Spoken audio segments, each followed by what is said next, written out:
Hi అండి అందరికీ welcome back to mom's food. Today recipe bread cutlet ఎలా చేయాలో చూద్దామండి. ఒక బౌల్ పెట్టుకుని స్టవ్ పై వెల్లుల్లి,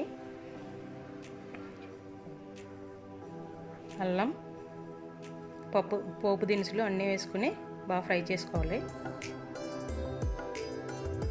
దానికి ముందు పొటాటో బాయిల్ చేసుకుని పీల్ తీసుకొని స్మాష్ చేసుకుని పక్కన పెట్టుకోవాలి.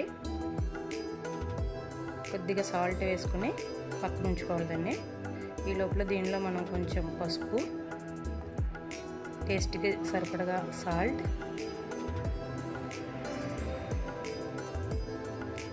కొంచెం కారం, ఆల్రెడీ పచ్చిమిర్చి వేసాం కాబట్టి కారం కొంచెం సరిపోతుంది.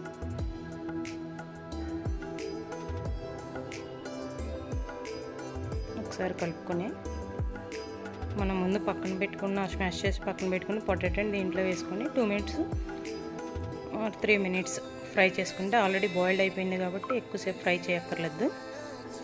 కర్రీ రెడీ అయినట్టే. ఇప్పుడు మనం బ్రెడ్ స్లైసెస్ని తీసుకొని ఎడ్జెస్ కట్ చేసుకొని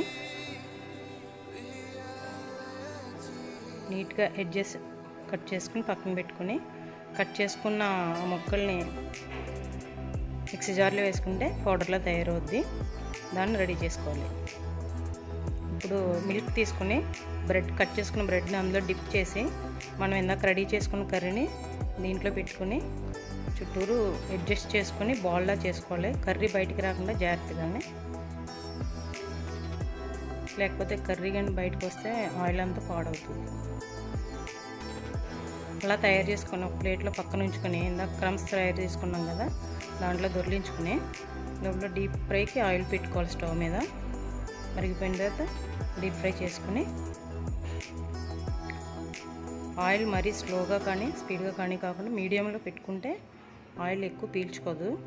బ్రెడ్కి మిల్క్ కదా, ఆయిల్ కొంచెం లాగుతుంది. అందుకని బాగా బ్రౌనిష్ కలర్ వచ్చిన తర్వాత తీసేస్తే 1 minute కొంచెం కలర్ వస్తాయి.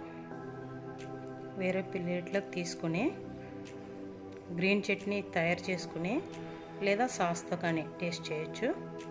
రెండిటితోటి గ్రీన్ చట్నీకి కొంచెం పుదీనా, కొత్తిమీర, పచ్చిమిర్చి, చిన్ని అల్లం ముక్క, ఒక్క వెల్లుల్లి, సాల్ట్, కొద్దిగా పెరుగు ఇవన్నీ వేసుకుని మిక్సీ జార్లో ఒక్కసారి తిప్పితే సరిపోతుంది.